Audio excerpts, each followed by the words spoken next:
모든 사람에게 사랑받을 필요는 없다. 프롤로그. 나부터 사랑하는 연습. 오랜만에 대학 동기에게 연락이 왔습니다. 요즘 뭐하고 지내? 메시지를 보자마자 확인한 탓에 읽음 표시가 사라진 상황. 서둘러 답을 쓰려다가 멈칫했습니다. 그냥 지내고 있어 라고 하면 일이 없는 사람 같아 보이고, 바쁘게 살고 있지 라고 하면 스스로를 치켜세우는 것 같아서 말입니다. 그래서 잠시 답을 미루고 카페로 향합니다. 퇴근 시간이라 북적거리는 곳은 뒤로 하고 한적한 분위기의 카페에 들어섰습니다. 빈 테이블에 노트북 가방을 내려놓은 뒤 주무대로 향합니다.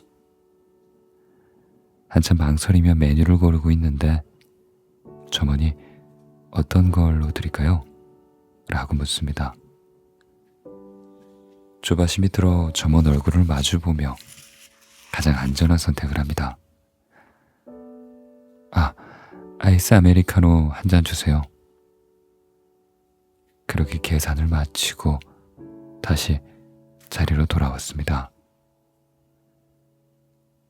노트북을 펴 모든 사람에게 사랑받을 필요는 없다 원고를 훑으며 친구의 연락에 답을 망설이던 순간과 점원의 재촉에 서둘러 답한 순간을 생각합니다. 그냥 잘 지낸다고 말하면 될걸. 뭐 때문에 그리도 고민을 했지. 잠깐만 기다려달라고 했으면 되는데 뭐가 그렇게 조급했을까? 타인에게는 주체적으로 살아야 한다고 입에 침이 마르도록 말하면서도 정작 저는 그렇게 살지 못했습니다. 모든 사람들에게 좋은 사람의 필요는 없다고 그렇게 생각하면서 타인을 지나치게 의식했습니다. 가만히 생각해보면 모든 사람에게 사랑받을 필요는 없다 라는 책을 쓰면서도 나는 책과 다른 삶을 살고 있었습니다. 일보 후퇴 일보 전진이라는 명목으로 눈치부터 보고 지는 사람이 이기는 거라며 참기만 했습니다. 이 글을 쓰고 있는 와중에도 불편한 기분이 드는 건 그런 나 자신에게 화가 나서인지도 모르겠습니다. 이 글을 읽는 당신도 비슷한 일을 경험한 적이 있나요? 인생살이에서라던가 인간관계에서라던가 혹은 사랑에서 말입니다. 행복을 뒷전으로 미룬 채 그저 열심히만 산 건 아닌지, 착한 사람을 자처하며 의뢰 자리에 선 건 아닌지 여쭤봅니다. 이 책 모든 사람에게 사랑받을 필요는 없다를 읽으며 그런 생각들을 되짚어보는 건 어떨까요? 매번 주체적으로 살고 있다 생각해도 여전히 연습이 필요한 우리입니다. 스스로 사랑하는 법을 알고 꾸준히 실천해야 행복해지는 모두입니다.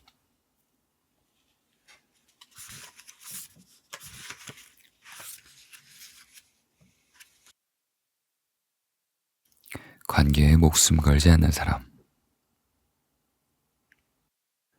관계에 목숨 걸지 않는 사람의 특징. 첫 번째, 자신만의 선이 있다. 모든 것을 상대에게 맞추려고 하는 사람들이 있다. 그들은 웬만한 문제는 좋게 넘기고 관계에서 생길지 모르는 트러블은 멀리하려고 애쓴다. 주장보다는 양보를, 이득보다는 희생을 선택한다. 하지만 이들에게도 숨은 선은 있다. 아무리 참아도 상황이 그대로일 때, 용납할 수 없는 수준에 이르렀을 때, 그땐 그 누구보다 냉정해진다. 일만의 망설임 없이 정리부터 단행한다. 평소에 감정 소모를 피할 뿐 분노가 표출된 건 아니기에 어쩌면 당연한 결과이다. 두 번째, 배려 없는 사람을 혐오한다. 관계의 맺고 끊음을 잘하는 사람들은 야, 우리 사이에 이 정도는 애교 아니야? 야, 장난도 못 치냐? 분위기 깨지게 왜 그래? 와 같은 말을 싫어한다. 우정이란 명목하에 오가는 막말을 용인하지 않는다. 아무리 막역한 사이라도 존중을 기반으로 한 관계를 선호한다. 적정 거리를 두고 종종 안부를 묻는 것. 그저 좋은 말을 주고받으며 서로 도움을 주는 것. 가정사 같은 친제질 수밖에 없는 얘기는 암묵적으로 피하는 것. 이를 최고의 관계라 여긴다. 세 번째 특징. 외로움을 잘 타지 않는다. 내 인생은 내가 알아서 한다 라는 마이웨이 기질을 타고났다. 어떤 일이든 혼자 척척 해내왔고 자립심이 강한 편이다. 그래서 누구에게 의지하지도 진심을 쏟지도 않는다. 더불어 누군가를 미워하지도 성질을 부리는 법도 없다. 머릿속은 내 미래, 내 꿈, 내 목표로 가득 차 있다. 관계나 사랑은 그저 지나가는 세상의 일부일 뿐 그 이상이나 그 이하로 받아들이지 않는다. 이런 이들에게 외로움은 당연히 먼 나라 이야기다. 관계에 목숨 걸지 않는 사람의 네 번째 특징. 밀당을 이해하지 못한다. 시비를 걸며 떠보는 행위나 심기를 건듦으로써 상대에게 자신의 인상을 각인시키려는 사람들이 있다. 장난과 농담, 지적과 막말을 주고받아야 그래야 친하다고 여기는 것이다. 하지만 이를 이해하지 못하는 사람에겐 그저 기분 나쁜 행동일 뿐이다. 그래서 저 사람은 왜 자꾸 상황을 불편하게 만들까? 라는 의문을 가지고 적당히 받아주는 척 하다가 돌연 종적을 감춘다. 찔러보던 사람은 제 딴의 순수한 의도였겠지만 본전도 못 찾은 것이다. 이런 관계는 물과 기름처럼 성향이 다르기에 어쩔 수 없다.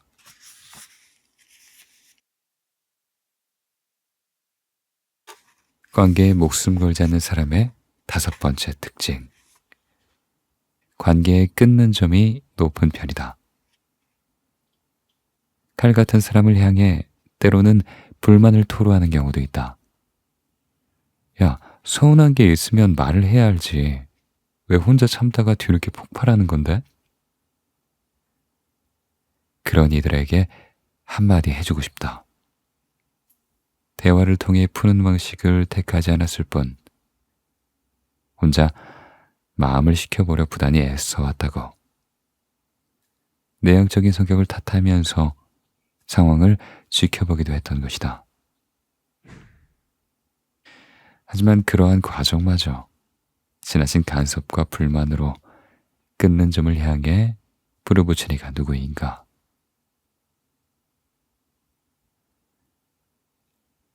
여섯 번째 특징. 관계를 끊을 땐 철저하게. 후환을 남기지 않는다. 주변에 관련된 무리마저 손절한다. 혹시라도 제3자가 애써 화해시키려 할 것을 짐작하고 아예 필미도 주지 않는 것이다. 게다가 무리가 제대로 유지되려면 둘 중에 한 명은 어차피 그 무리에서 나와야 하므로 여러모로 속 시끄러울 일을 만들지 않겠다는 생각에 완전히 단절시키는 것이다. 관계를 끊기 전에 이 모든 것이 예정되어 있었다. 일곱 번째 특징. 다른 일에 집중한다. 가뜩이나 스트레스 받을 일도 많은데 왜 인간관계까지 고통스러워야 할까?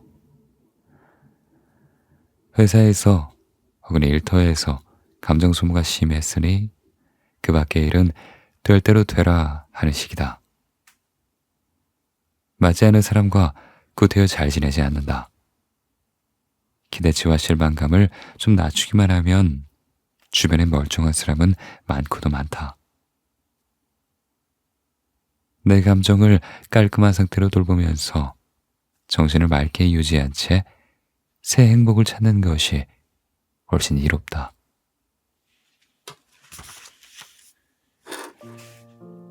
누군가를 미워하는 것은 나의 문제다. 누군가를 이유 없이 좋아하는 경우가 있듯이 누군가를 특별한 이유 없이 미워할 때가 있다. 사람이라면 누구나 겪는 감정이다. 문제는 누군가를 미워하는 일에도 꽤나 에너지가 든다는 점이다. 일단 누군가가 미워지면 그 사람의 모든 행동이 마음에 들지 않는다. 그 사람의 사소한 말이나 몸짓을 오해하기도 하고 별것 아닌 일에도 과민하게 반응한다.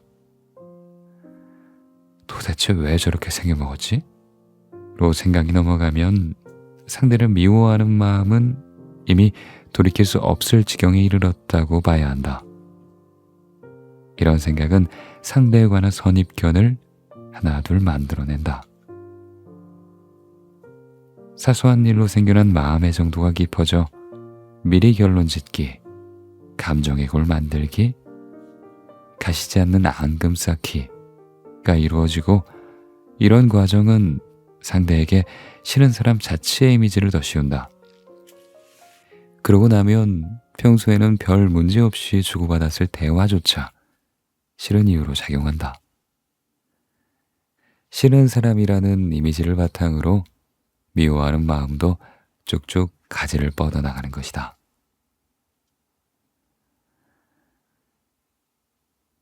미움의 여부에 따라 상대를 향한 판단은 극단적이 된다. 별 생각 없었던 상대의 특성이 유난히 불편하게 다가온다.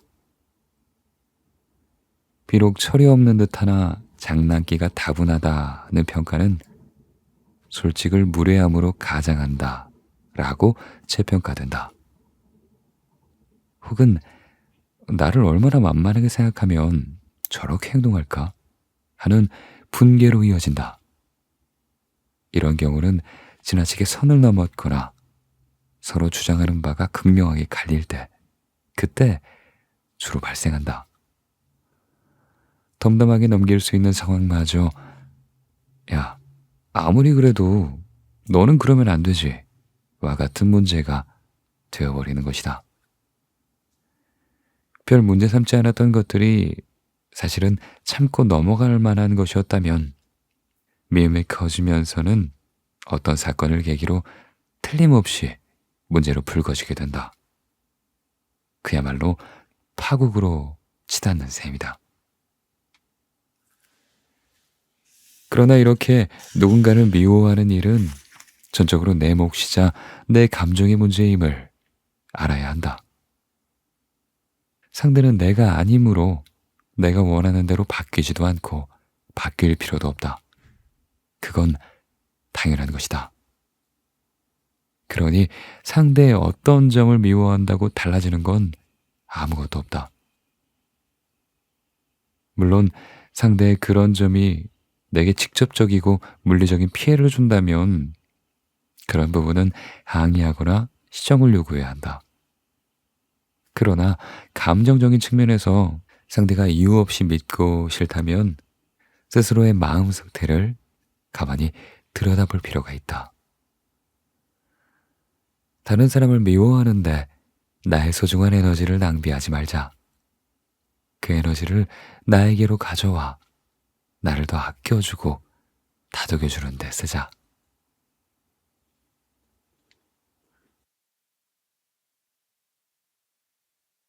관계에서 이것만 지키면 기본은 한다. 첫째, 약속을 이중으로 잡지 않는다.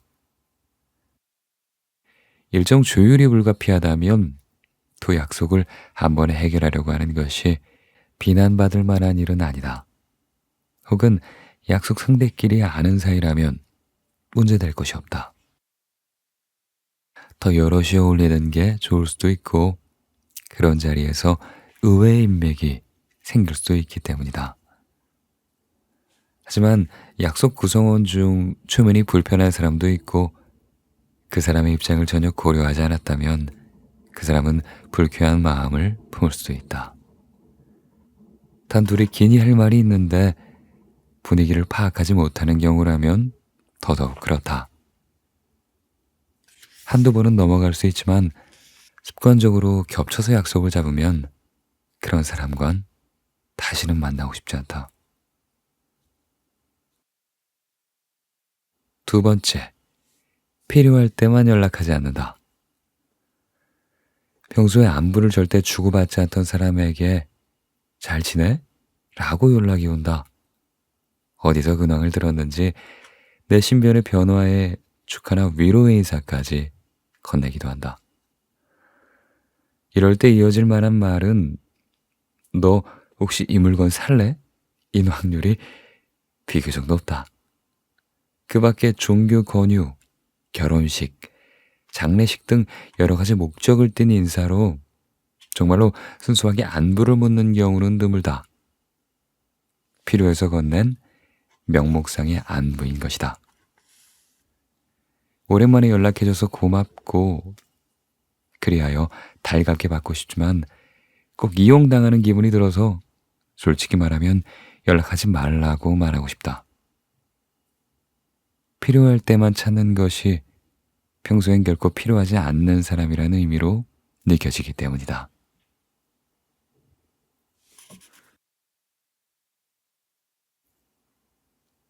관계에서 이것만 지켜도 기본은 한다. 세 번째, 서로 감정 쓰레기통 취급하지 않는다. 좋은 소식이 있으면 자랑 삼아 수다를 떨고 나쁜 소식이 있으면 이 말 저 말 하며 징징대는 것. 물론 내 소식을 주변에 가까운 이들에게 알리고 상대의 소식도 전해 들으며 대화를 나누는 건 당연히 좋은 일이다. 그런데 유독 본인이 자랑할 일이 있거나 힘들 때 연락해 본인 이야기만 계속 늘어놓는 사람이 있다. 혹은 나 자신이 그런 사람일 수도 있다. 그건 내가 감정 쓰레기통 역할을 맡고 있거나 다른 누군가를 감정 쓰레기통으로 여기는 일일 뿐이다. 좋은 소식은 알아서 퍼지도록 내버려 두고 나쁜 소식은 혼자 해결이 가능하다면 그렇게 하는 것이 좋다. 스스로의 감정은 기본적으로 스스로 해결하자.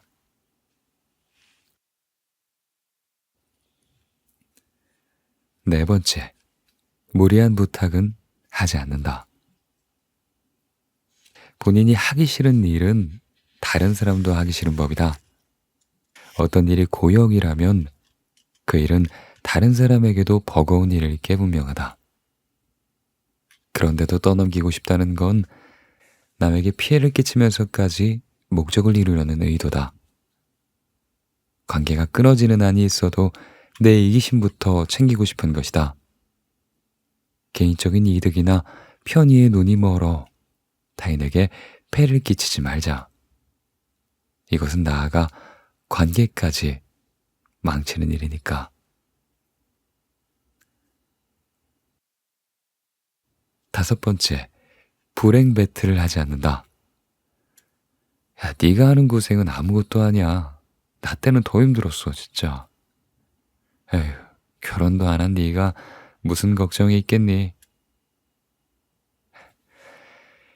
이렇게 힘들다는 이야기를 하면 이런 식으로 반응하는 사람들이 있다. 꼭 타인의 노고를 깎아내려야만 내 고생이 더 값지다 느껴지는 걸까? 누가 더 힘든 건지 경쟁해야만 비로소 살아있는 기분을 느끼는 걸까?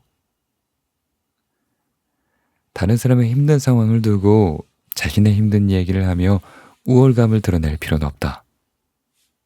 이것은 하소연을 빙자한 공격이다. 여섯 번째, 쓸데없는 오지랖을 부리지 않는다. 타인의 인생에 함부로 참견하지 않아야 한다. 상대를 생각하지 않은 무성의한 조언 역시 삼가는 것이 좋다. 이를테면 이런 것이다. 야, 너 나이가 몇인데 결혼을 하네? 야, 아프니까 청춘이잖아. 여행도 가고 교양서도 좀 읽자. 와 같은 허울뿐인 조언들. 실제로 도움을 준다면 모를까 이래라 저래라 하는 잔소리는 상대의 기분만 상하게 할 뿐이다. 일곱 번째, 내 얘기만 늘어놓거나 상대의 말을 끊지 않는다. 대화에서 가장 중요한 건 감정의 교류다. 내 말만 늘어놓는 것이 아니라 상대의 말을 제대로 경청할 줄 알아야, 그래야 진정한 대화가 이루어진다. 상대의 반응을 살피지 않은 채 내 얘기만 늘어놓는 일은 일방적인 하소연이나 자랑이기 쉽고 상대를 전혀 배려하지 않는 일이다. 이런 사람은 상대의 이야기를 끊고 말을 가로채는 일도 아무렇지 않게 한다. 그렇게 되면 소통이 제대로 이루어지지 않을 뿐더러 서운한 감정만 쌓일 것이다. 경청을 잘하는 것이야말로 관계를 오래도록 유지하는 현명한 방법이다.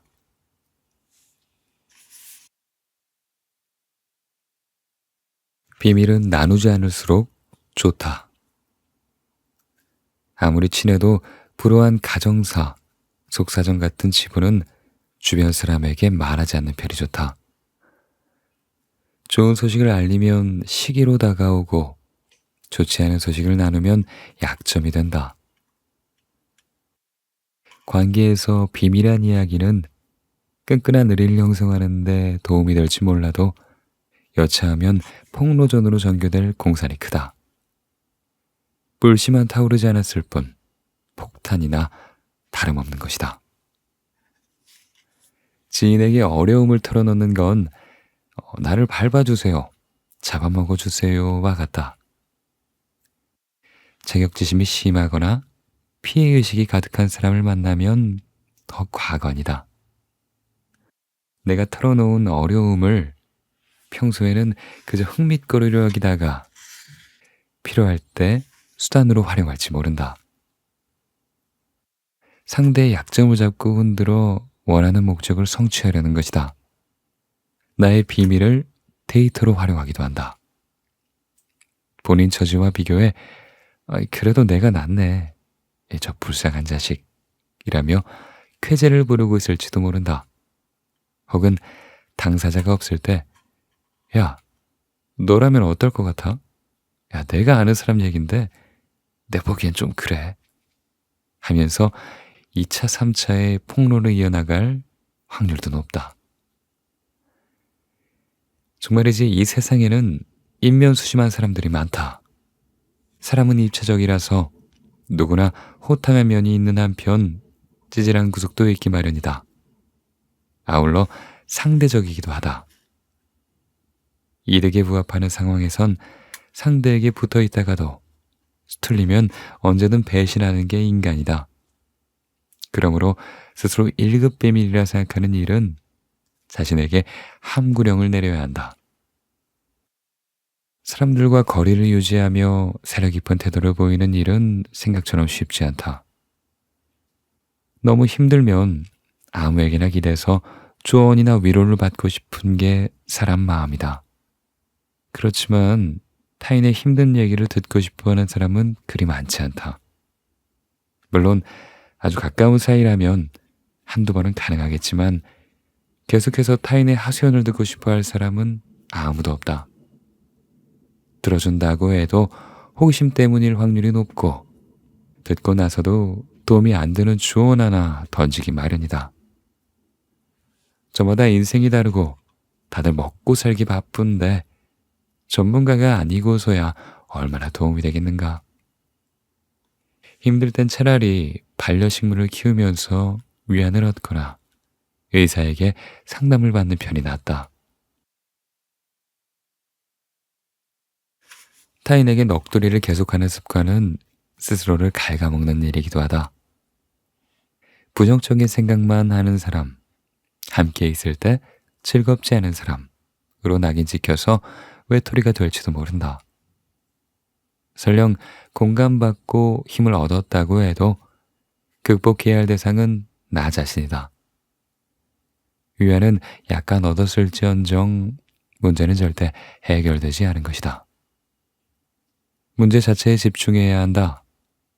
그리고 힘들 땐 가능한 만큼 버티면서 단단한 정신력으로 해결책을 찾아나가는 일이 최선이다. 시행착오 끝에 만들어진 노하우, 내가 만든 능력, 나의 장점과 여유만이 나를 지켜줄 것이다. 인생을 살다 보면 믿었던 사람에게 뒤통수를 맞기도 하고 돈독한 관계가 말도 안 되는 이유로 어그러지는 경우도 있다. 상종하면 안 될 인간을 거르고 걸러도 마치 필요악처럼 그 빈자리에 또 누군가가 등장한다. 아무리 조심해도 똥은 밟기 마련이니 그때마다 부들대며 고통스러워하지 말자. 10가지 중에 한 가지 안 좋을 수도 있지. 9가지 좋은 것만 생각하고 살면 되잖아? 라는 방송인 유재석의 말처럼 덤덤한 태도를 견지하도록 하자. 삶이란 건 정답을 맞춰가면서 견고해지는 게 아니다. 대답을 강요하지 않고 물음표를 남겨둔 채 무던히 지나가는 것 자체가 그 자체가 어쩌면 인생인지도 모른다. 부정적인 감정도 물 흘러가듯 떠내려보내면 어느 순간 잊힐 테고 순간순간 위기를 잘 헤쳐나가다 보면 어둡던 인생에도 어느 순간 밝은 빛이 내리쬐을 것이다.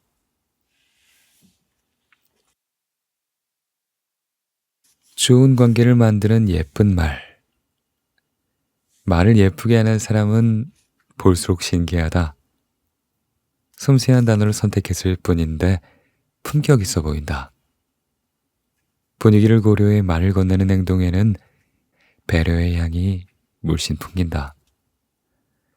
달변이나 아첨으로 원하는 걸 얻는 게 아니라 자연스러움으로 마음의 문을 열어 원하는 대로 이끌 수 있다.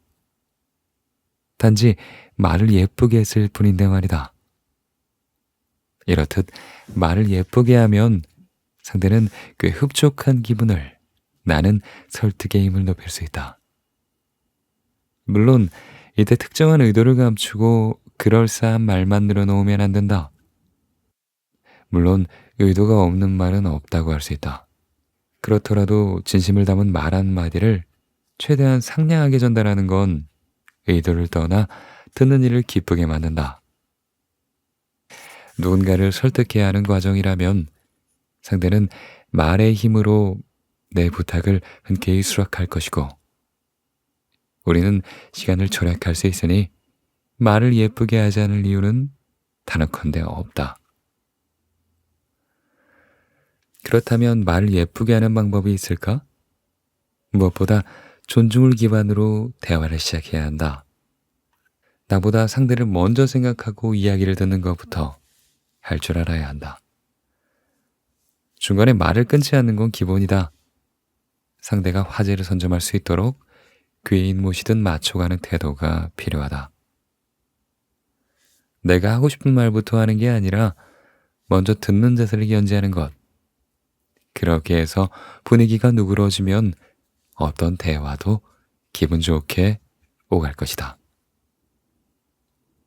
조금 더 구체적인 방법을 제시하자면 어떤 대화든 상대 위주로 맞추면 된다.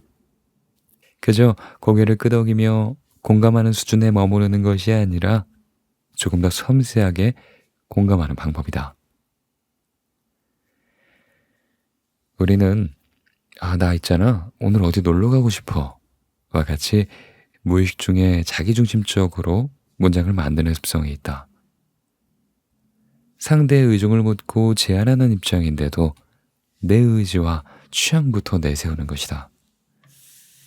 상대를 생각해서 묻는다고 해도 우리 어디 놀러 가지 않을래? 정도일 뿐이다.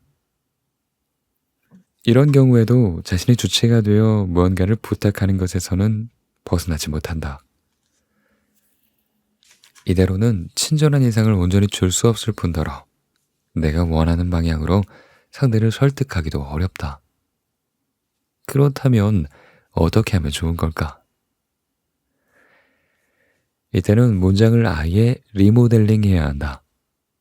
문장의 주체부터 내가 아니라 상대로 전환하는 과정이 필요하다. 이를테면 우리 어디 놀러 가지 않을래? 가 아니라 너에게 아름다운 분위기를 선사하고 싶은데, 혹은 너를 좀 더 좋은 곳에 데려가고 싶어 라고 말할 줄 알아야 한다. 다른 예시로 무언가를 제안하는 대화라면 함께 일을 추진해 봅시다. 그 아닌 당신이 이 프로젝트에 참여해주면 더 좋은 결과가 있을 것 같은데요? 와 같이 말하면 타인을 설득하는 데 유리하다. 문장의 주체를 상대로 맞이하는 일. 별것 아닌 듯해도 매우 중요한 일이다. 설득할 때는 추진력을, 협업할 때는 의욕을 고취시킬 수 있다. 주인공으로 대접한다는 태도로 이렇게나 대접을 해주시다니 이 사람이라면 신뢰할 수 있겠다 라는 인상을 유도할 수 있기 때문이다. 이처럼 문장의 주체를 바꿔서 대화 방식에 변화를 주는 것만으로도 아주 예쁘게 말하는 사람이 될 수 있다. 이제 중요한 것은 연습이다. 실제로 체득할 수 있도록 꾸준히 연습하자. 다양한 상황들에 적용해서 습관화하고 나에게 맞는 화법으로 발전시키자. 말은 사람의 그릇이라 한다. 어떤 관점에서 말하느냐에 따라 내 모습을 새롭게 만들어 나갈 수 있다.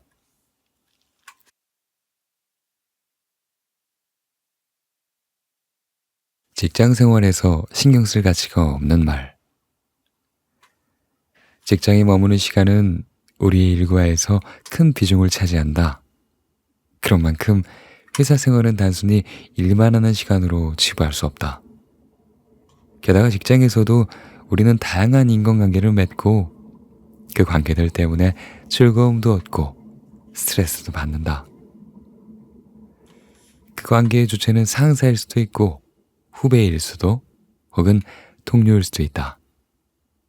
그들에게 휘둘리지 않고 그들이 생각 없이 내뱉은 한마디 말에 상처받지 않기 위해 직장 생활에서 종종 듣지만 신경 쓸 가치가 없는 말이 무엇인지 한번 같이 살펴보기로 하자. 첫 번째, 너 때문에 회사가 돌아간다. 끝까지 함께하자. 이런 말에 넘어가지 않아야 한다. 어느 조직이든 마찬가지다. 구성원 한 명이 없다고 회사가 돌아가지 않을 리가 있겠는가? 그런데도 신입 직원에게까지 이런 말을 남발한다면 그 조직은 내일 당장 망한다고 해도 이상하지 않을 정도로 부실하다는 사실을 드러내는 셈이다. 경력자에게 이런 말을 하는 거라면 사장이나 상사가 마음에도 없는 립 서비스 중일지도 모른다. 무엇이 되었든 그 조직에 머무르는 것을 생각해 봐야 한다. 위의 말이 사실일 수도 있지 않냐고? 그럴지도 모른다. 실질적으로 보상이 이루어진다는 측면에선 말이다. 업무를 줄여준다거나 월급을 올려준다거나 혹은 보너스를 챙겨주면서 좋은 말을 덧붙인다면 그것은 사실이다. 하지만 그것이 아니라면 계약을 기반으로 한 공적인 관계는 흔들리기 마련이다. 아울러 우리는 자신의 인생의 유일한 결정권자로서 내게 더 이득이 되는 선택을 할 필요가 있다.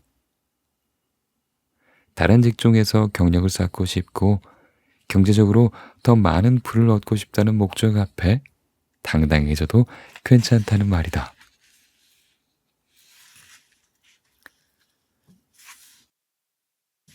직장 생활에서 신경 쓸 가치가 없는 말 두 번째. 다른 일은 못할 것 같으니까 지금 일이나 열심히 해. 라는 말.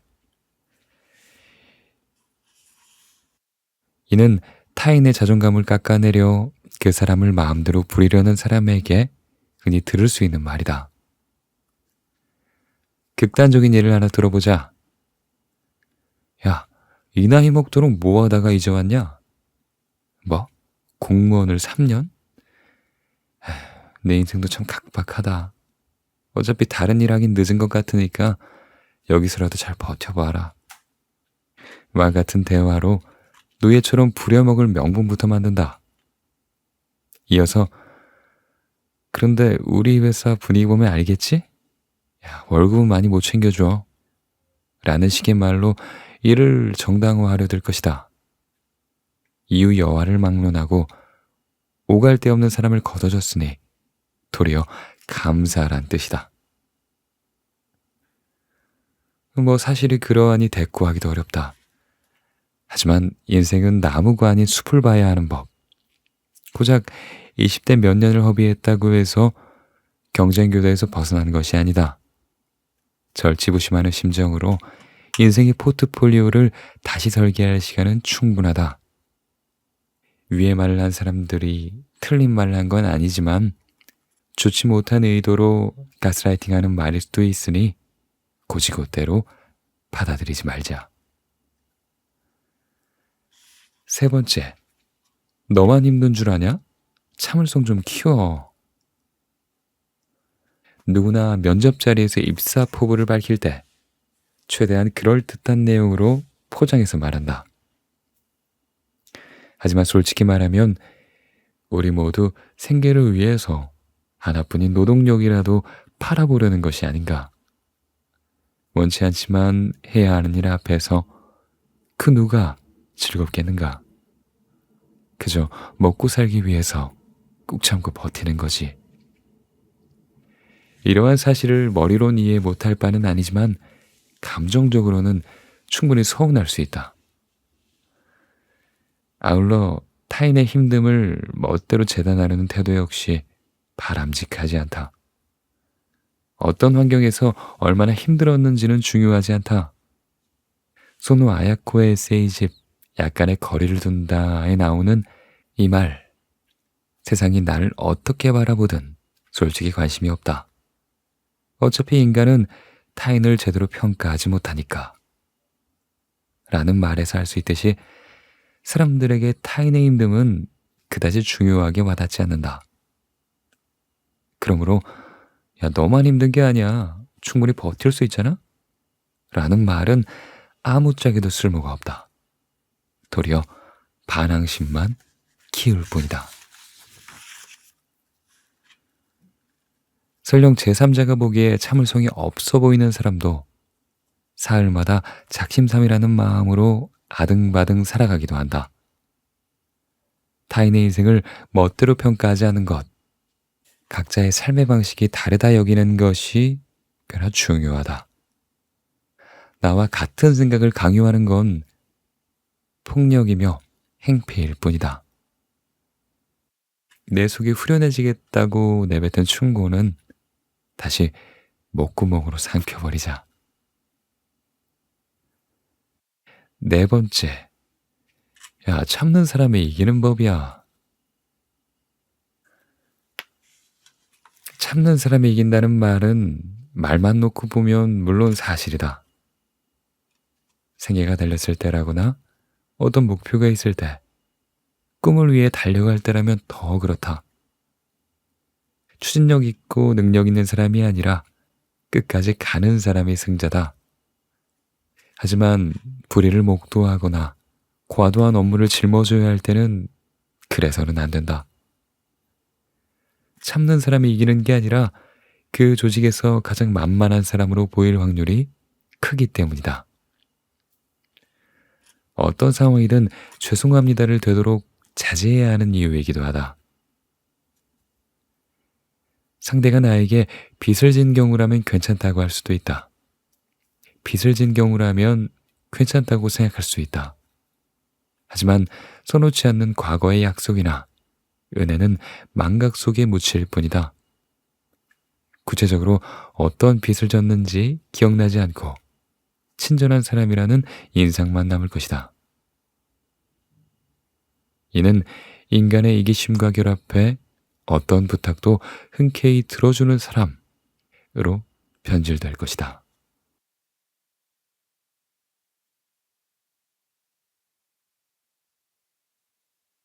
네, 이평 작가님의 모든 사람에게 사랑받을 필요는 없다 살펴봤습니다. 관계에도 선택과 집중이 필요하다. 단순하게 담백하게 또 의연하게 나를 지키면서 관계를 바로잡는 확실한 방법이라고 나와 있는데요. 어떠셨어요? 저는 이 책이 꽤나 솔직하다고 말씀드리고 싶네요. 좀 관계라는 건 사실 나와 타인이 하는 거잖아요. 그죠? 내 인생에서의 관계라는 건. 근데 내가 단단히 서지 않으면, 내가 중심을 잡고 있지 않으면 그 관계가 금방금방 쓰러질 것 같아요. 나와 다른 사람을 막대기로 비유해 볼까요? 막대기 두 개를 땅에 꽂아놓고 실로 연결했다고 해볼게요. 막대기가 단단하게 자리 잡고 있지 않다면 금방 쓰러질 거예요. 그렇죠? 인간도 그러할 것 같습니다.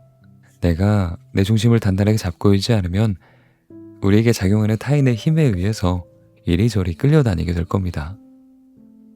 어떻게? 넘어진 채로요. 넘어진 채로 끌려다니게 될 거예요. 얼마나 안타깝습니까? 내 중심이 잡힌 채로 끌려다니면 괜찮을 것 같은데 넘어진 채로 끌려다니는 건 좀 별로죠. 네. 그런 의미에서 우리의 중심을 잘 잡을 수 있는 방법들을 이 책은 이야기하고 있습니다. 사실 그래 나는 모든 사람에게 사랑받을 필요 없어 라고 자신 있게 말할 수 있는 사람이 얼마나 될까요? 저는 그런 생각이 듭니다. 이 말은 쉽죠. 아 그래 내가 좋아하는 사람들한테만 사랑받으면 되지 뭐 하다가도 좀 이따 이런 생각이 듭니다. 아 근데 말이야 그래도 좋은 사람이 더 낫지 않을까? 하는 좀 일말의 어떤 아쉬움이 들어요. 그래도 좋은 사람이 좋은 거잖아. 좋은 게 좋은 거라고 그냥 착한 사람으로 남으면 평도 좋고 괜찮은 거 아니야?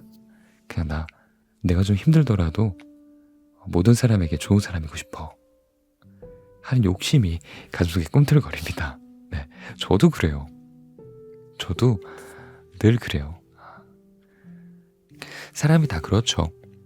근데 이 책에서 좀 자연스럽게 중심을 잡을 수 있는 방법들을 여러 가지 알려줍니다. 제가 좀 읽고 괜찮았던 부분을 적어서 읽어드렸는데요. 좀 동감이 많이 됐어요. 불필요한 관계를 버려도 아무 일도 일어나지 않는다. 이 말이 되게 좀 와닿았거든요. 챕터 1의 제목인데 불필요한 관계를 버려도 아무 일도 일어나지 않는다.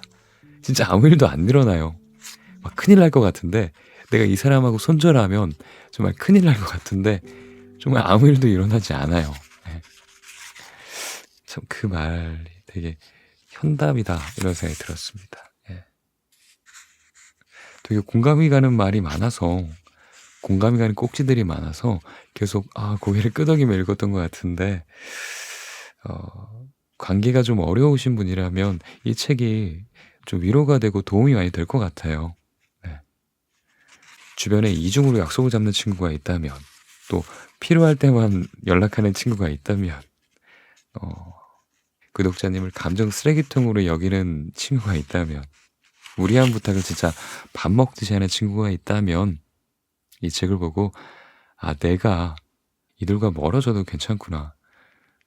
내가 이들 때문에 힘들 필요가 전혀 없구나 하는 생각을 할 수 있을 겁니다. 네. 모든 사람들이라는 건 이런 사람들을 얘기하는 것 같아요. 꼭 모든 사람들이라고 하면 다 막 친구 말고는 다 친절하지 말아야 될 것 같은데 전부 다 친절해도 돼요. 하지만 친절하지 않을 사람들, 뭐 감정 쓰레기통에 여기는 사람들, 필요할 때만 연락하는 사람들, 약속으로 이중으로 잡는 사람들, 무리한 부탁하는 사람들, 내 얘기만 늘어놓고 필요할 때만 자꾸 막 그런 사람들만 걸르면 됩니다. 예. 그런 사람들이면 모든 사람들이죠 뭐. 그런 사람들입니다. 모든 사람들이 아니라 그런 사람들을 잘 걸러내는 방법을 이 책에서 알려줍니다. 네. 사실 인식이 제일 처음이에요. 뭐가 문제인지 알아야 그걸 걸를 수 있습니다. 네. 또 이 챕터가 저는 좀 여러 의미로 좀 다른 생각이 들었는데요. 바로 뭐냐면 비밀은 나누지 않을수록 좋다. 인데 글쎄요. 비밀을 나누지 않았으면 좋다. 저는 이 챕터는 모르겠어요. 약간 뭐 고개가 살짝 끄덕여지기도 했는데 살짝 갸우뚱하기도 했어요. 왜냐면 어 되게 친한 사람하고는 좀 나누고 싶거든요. 이 사람이 되게 된 사람이고 이 사람의 행실이 바르고 적어도 한 1년 정도 같이 지내봤는데 괜찮다 하는 사람이라면 약간의 비밀 정도는 서로 공유해도 되지 않을까 하는 생각이 듭니다. 저자도 그렇게 말하고 있어요. 어, 가까운 사람한테 비밀을 털어놓지 말라는 게 아니다. 아직 잘 모르는 사람, 이 사람이 어떤 사람인지 모르는 사람, 혹은 좀 인면소심한 사람, 그런 사람들한테는 좀 비밀을 털어놓는 건 좀 주의해라 라고 말하고 있는데 정말 그럴 필요가 있는 것 같아요. 그런 사람들은 우리의 비밀을 되게 약점으로 쓰고 다른 사람들한테 또 막 이야기하고 막 그럽니다. 예.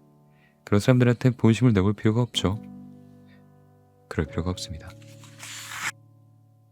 이 책은 그런 것 같아요. 진짜 모든 사람에게 사랑받을 필요가 없다가 아니라 어, 나랑 안 맞는 사람에게 사랑받을 필요가 없습니다.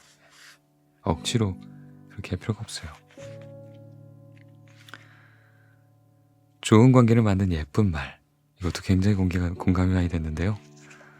좀 새롭게 알게 된 사실이라고 하면 인간은 자기도 모르게 자기 중심적으로 이야기를 한대요. 막 나 배고파, 나 어디 가고 싶어, 이렇게 얘기를 한다는데 생각해보니까 저도 그런 것 같아요. 나 뭐 하고 싶다고 이렇게 얘기하는 것 같은데 그렇게 해서는 타인을 뭐 설득할 수 없죠. 그리고 타인의 기분을 좋게 만들 수 없죠. 아, 그래서 저자는 그러면 어떻게 해야 하는가 하면서 주어를 나에서 내 앞에 있는 사람으로 바꿔라 라고 말하는데 좀 신기했습니다.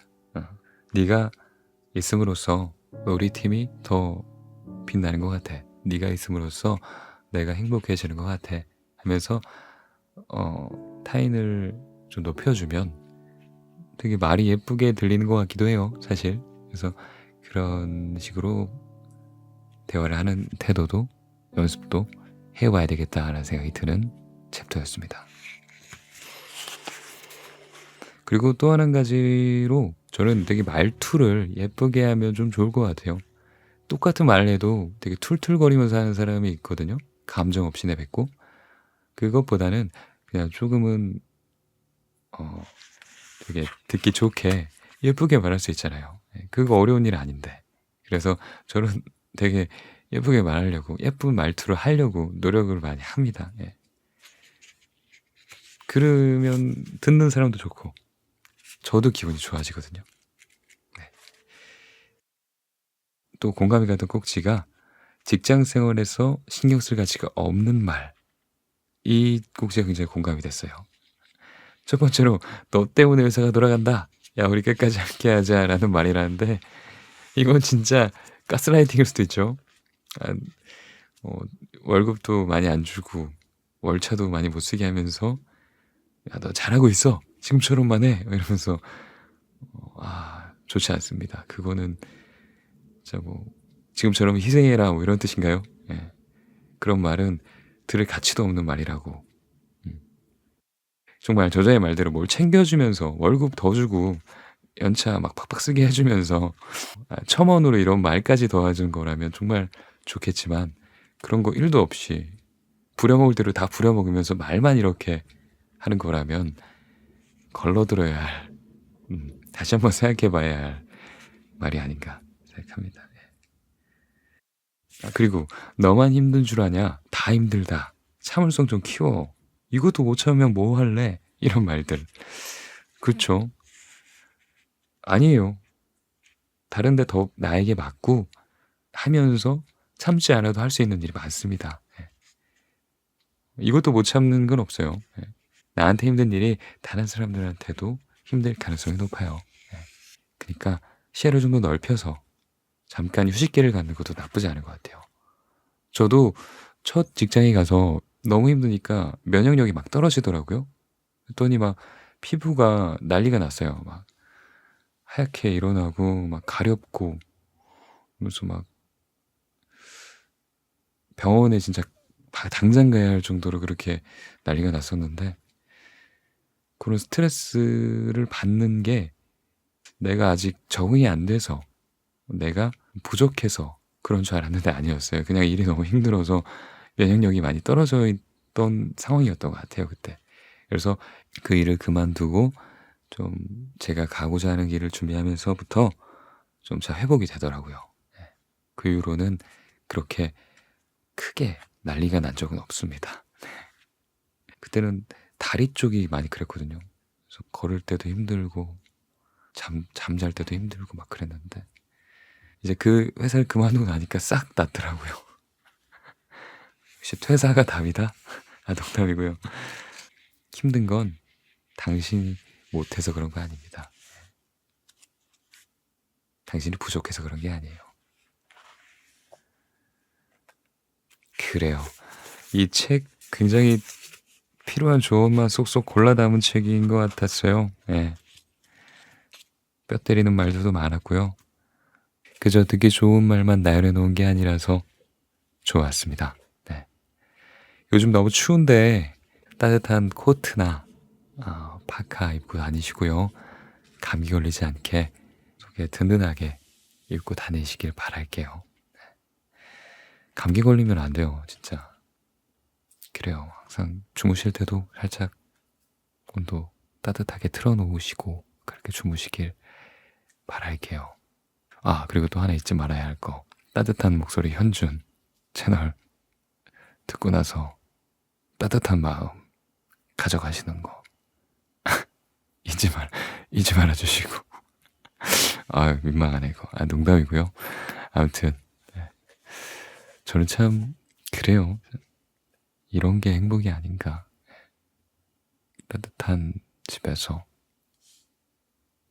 여유 있게 책 읽으면서 내가 좋아하는 노래 듣고 내가 좋아하는 소리 들으면서 멍 때리는 게 행복인 것 같습니다. 그래요. 오늘 하루도 마무리 잘 하시고요. 항상 좋은 일만, 그리고 나쁜 일은 조금만, 네, 그랬으면 좋겠습니다. 저는 이만 들어가 볼게요. 좋은 밤 되세요. 할게요.